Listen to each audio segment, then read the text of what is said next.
அகிலம் டிவி நேயர்களுக்கு வணக்கம். இன்றைய பிரதான செய்திகள். முதலில் தலைப்பு செய்திகள். இலங்கையில் உள்ள மக்கள் தொடர்பில் அதிர்ச்சி ஏற்படுத்தும் ஆய்வு தகவல். அரிசி தட்டுப்பாடு குறித்து வெளியான தகவல். அரசாங்கத்திற்கு எதிராக சர்ச்சையை கிளப்பிய விமல் தொடரும் அழுத்தம். இலங்கையின் தீர்மானத்துடன் கைகோர்த்த 22 சர்வதேசங்கள். நெடுந்தீவு மக்களுக்கு அமைச்சர் வெளியிட்ட மகிழ்ச்சி தகவல். யாழ் ஏழாலையில் பயங்கரம், வர்த்தக நிலைய உரிமையாளர் கொலை. தீபாவளி பண்டிகை தினமும் யாழ் நாகை கப்பல் போக்குவரத்து. இந்தோனேசியா பாடசாலை கட்டிட விபத்து, உயிரிழப்பு 14ஆக அதிகரிப்பு. ஜப்பானில் 6 ரிக்டர் அளவில் நிலநடுக்கம். இன்று அதிகாலை இடம்பெற்ற கோர விபத்தில் 3 பேர் உயிரிழப்பு. தொடர்பட விரிவான செய்திகள். இலங்கையில் போதைப்பொருள் மற்றும் மது அருந்துவதால் தினமும் சுமார் 50 பேர் மரணிக்கின்றனர் என மது மற்றும் போதைப்பொருள் தகவல் மையத்தின் நிர்வாக பணிப்பாளர் சம்பத் டி சேரம் தெரிவித்துள்ளார். ஒவ்வொரு ஆண்டும் இதனால் 20,000 பேர் அகால மரணமடைவதாகவும், உலகளவில் ஒவ்வொரு ஆண்டும் 3 மில்லியன் பேர் மரணிக்கின்றனர் எனவும் ஐக்கிய நாடுகள் அபிவிருத்தி நிதியத்தால் நடத்தப்பட்ட ஆராய்ச்சி தகவல்கள் உறுதிப்படுத்தியுள்ளன.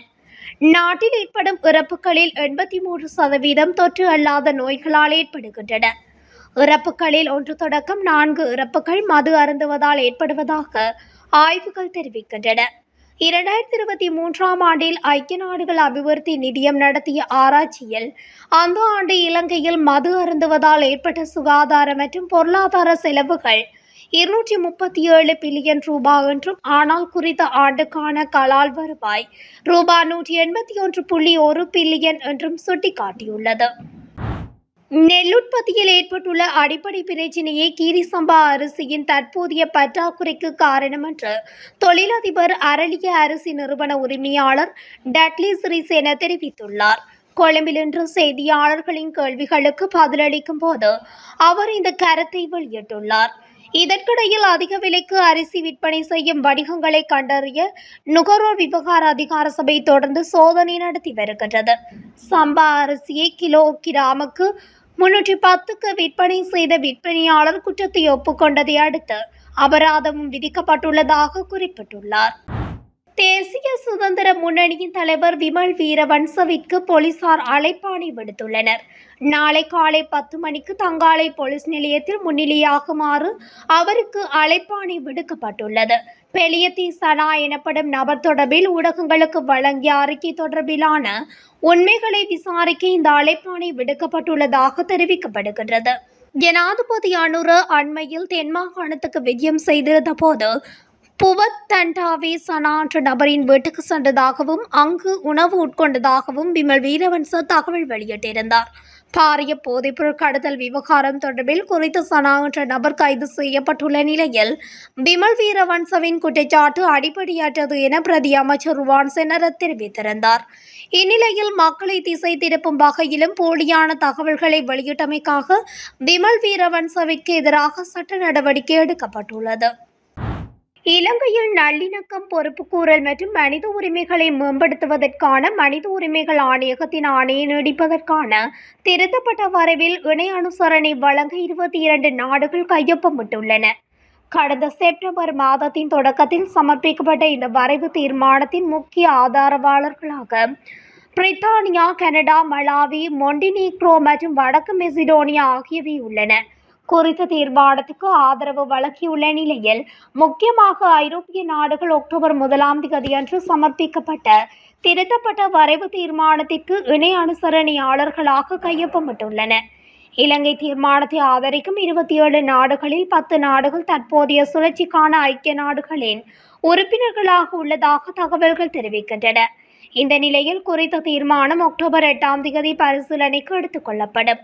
அதேவேளை ஆணை நீடிப்பு இலங்கையை அடுத்த 2 ஆண்டுகளுக்கு மனித உரிமை பேரவையின் மேற்பார்வையின் கீழ் வைத்திருக்கும். அதே நேரம் இலங்கையின் பொறுப்புக்கூறல் திட்டத்தின் காலமும் இந்த தீர்மானத்தின் மூலம் நீடிக்கப்படும். புதிய தீர்மானம் அரசாங்கத்தின் ஊழல் எதிர்ப்பு முயற்சிகளையும் நாட்டில் பல தசாப்தங்களாக பிளவுபடுத்தும் இனவெறி அரசியல் மற்றும் இன மோதல்களின் விளைவாக ஏற்பட்ட தீங்குகள் மற்றும் துன்பங்களை ஒப்புக்கொள்வதையும் வரவேற்கிறது. எனினும் புதிய சட்டம் இயற்றப்படும் வரை, சட்டத்தின் பயன்பாடு மற்றும் இணைய பாதுகாப்பு சட்டத்தில் திருத்தம் செய்யப்படும் வரை பயங்கரவாத தடுப்பு சட்டத்தை ரத்து செய்ய வேண்டியதன் அவசர தேவையை எடுத்து காட்டுகிறது.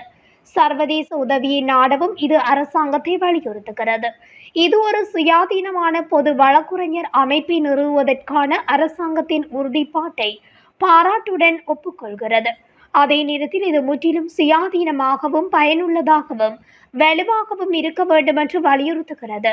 இது அரசாங்கத்தை ஊக்குவிக்கிறது எனவும் கூறப்படுகிறது. தற்போது நெடுந்தீவில் முதன்முறையாக எரிபொருள் நிலையம் ஒன்றை நிறுவுவதற்கான ஒப்பந்தம் இலங்கை பெட்ரோலிய கூட்டுத்தாபனத்துடன் எட்டப்பட்டுள்ளது என்று நெடுஞ்சாலை, துறைமுக மற்றும் விமான போக்குவரத்து அமைச்சர் விமல் ரட்நாயக்க தெரிவித்துள்ளார். யாழ்ப்பாணத்தில் நடைபெற்ற நிகழ்வொன்றில் உரையாற்றிய அமைச்சர் கூறியதாவது, இந்த திட்டம் இலங்கை கடற்படையின் ஒத்துழைப்புடன் செயல்படுத்தப்படவுள்ளது. இதன் மூலம் நெடுந்தீவு மக்களுக்கு கொழும்பில் உள்ள அதே விலையில் எரிபொருள் வாங்கும் வாய்ப்பு கிடைக்கும். தற்போது தீவின் மின்சார உற்பத்தி ஜெனரேட்டருக்கு எரிபொருள் கொண்டு செல்ல ஏறத்தாழ 7 மணி நேரம் ஆகிறது என்று அவர் குறிப்பிட்டுள்ளார். புதிய எரிபொருள் நிலையம் செயல்பாட்டுக்கு வந்தவுடன் 45 நிமிடங்களுக்குள் எரிபொருள் பம்ப் செய்யும் திறன் இதற்கிருக்கும். இத்திட்டம் 2 கட்டங்களாக முன்னெடுக்கப்படும் எனவும், முதல் கட்டத்துக்காக பெட்ரோலியம் கூட்டுத்தாபனம் 50 மில்லியன் முதலீடு செய்யும் எனவும் அவர் சுட்டிக்காட்டியுள்ளார். இந்த முன்னேற்றம் தேசிய மற்றும் மத ஒற்றுமைக்கு அர்ப்பணிக்கப்பட்ட அரசாங்கத்தின் ஒருங்கிணைந்த முன்னேற்றத்தின் புதிய யுகத்தை குறிக்கிறது என்று அமைச்சர் ரட்நாயக்க வலியுறுத்தியுள்ளார். இன்றைய அரசாங்கம் நாகதீபத்திலிருந்து அம்மன் கோவில் வரை மக்கள் ஒரே படகில் இணைந்து பயணிக்கும் சமத்துவமான காலத்தை உருவாக்கியுள்ளது என்றும் அவர் குறிப்பிட்டுள்ளார். மேலும் இனவரியை நீக்கி தூய்மையான ஆட்சியை நிலைநாட்டும் தற்போதைய ஜனாதிபதி தலைமையிலான அரசாங்கத்துக்கு மக்கள் தொடர்ந்து ஆதரவு வழங்குமாறும் அவர் கேட்டுக்கொண்டுள்ளார். யாழ்ப்பாணம் சுன்னாகம் போலீஸ் பிரிவுக்குட்பட்ட ஏழாலை கிழக்கு பகுதியில் வர்த்தக நிலையம் ஒன்றின் உரிமையாளர் ஒருவர் கொலை செய்யப்பட்டுள்ளார். வர்த்தக நிலையத்துக்கு சென்ற இருவருக்கும் அந்த வர்த்தக நிலையத்தின் உரிமையாளருக்கும் இடையில் ஏற்பட்ட வாய்த்தர்க்கம் பின்னர் மோதலாக மாறியுள்ளது. இதனையடுத்து ஆயுதம் ஒன்றினால் வர்த்தக நிலைய உரிமையாளர் தாக்கப்பட்டு கொலை செய்யப்பட்டுள்ளதாக தெரிவிக்கப்படுகின்றது. உயிரிழந்தவரின் சடலம் தற்போது தெல்லிப்பளை ஆதார வைத்தியசாலையில் வைக்கப்பட்டுள்ளது. சம்பவம் தொடர்பில் குறித்த 2 சந்தேக நபர்களையும் சுன்னாகம் போலீசார் கைது செய்து மேலதிக விசாரணைகளை முன்னெடுத்து வருகின்றனர்.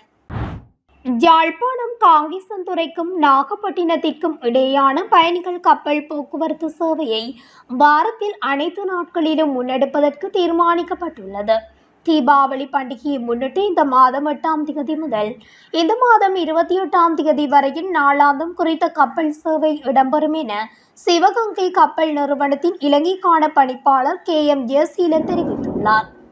கடந்த காலத்தில் செவ்வாய்க்கிழமை தவிர்ந்த வாரத்தின் ஏனைய 6 நாட்களும் குறித்த சேவை இடம்பெற்று வந்தது.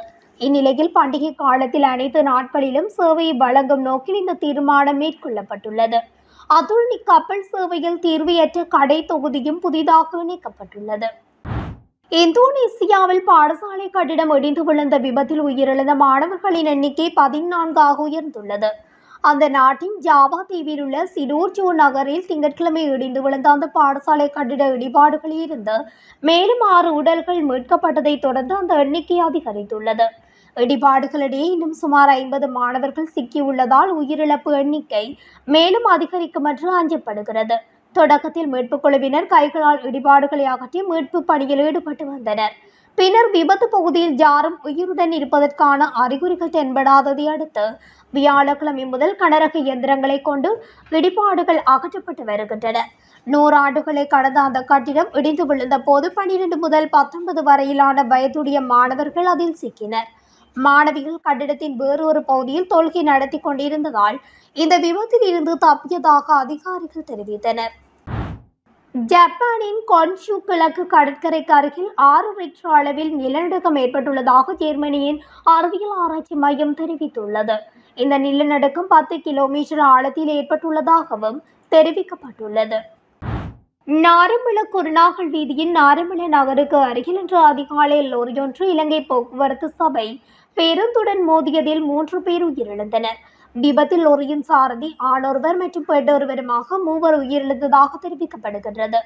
குருநாகலில் இருந்து நாரம்பல நோக்கி பயணித்த லொரியின் சாரதியின் கட்டுப்பாடு இழந்து வீதியின் வலது பக்கத்துக்கு சென்று கட்டுநாயக்கவிலிருந்து அக்கறை பெற்று நோக்கி பயணித்த இலங்கை போக்குவரத்து சபைக்கு சொந்தமான பேருந்துடன் மோதி இந்த விபத்து இடம்பெற்றுள்ளது. விபத்தில் லொரியின் சாரதி ஆணொருவர் 2 பெண்கள் மற்றும் 2 குழந்தைகள் காயமடைந்த நிலையில் நாரம்பல குருநாகல் வைத்தியசாலையில் அனுமதிக்கப்பட்டுள்ளனர். உயிரிழந்தவர்கள் புலனறுவையைச் சேர்ந்த 41, 80 மற்றும் 82 வயதுடையவர்கள் ஆவர்.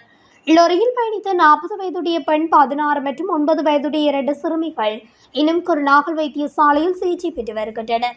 சடலங்கள் நாரம்பல மற்றும் குருநாகல் வைத்தியசாலைகளின் பிரேத அறையில் வைக்கப்பட்டுள்ளது. பேருந்தின் சாரதி கைது செய்யப்பட்டுள்ளதுடன் நாரம்பல போலீசார் விசாரணைகளை முன்னெடுத்து வருகின்றனர். இத்துடன் அகிலம் டிவியின் இன்றைய பிரதான செய்திகள் நிறைவடைகின்றன. தொடர்ச்சியாக செய்திகளை அறிந்து கொள்ள அகிலம் டிவி ஊடகத்துடன் இணைந்திருங்கள். நன்றி, வணக்கம்.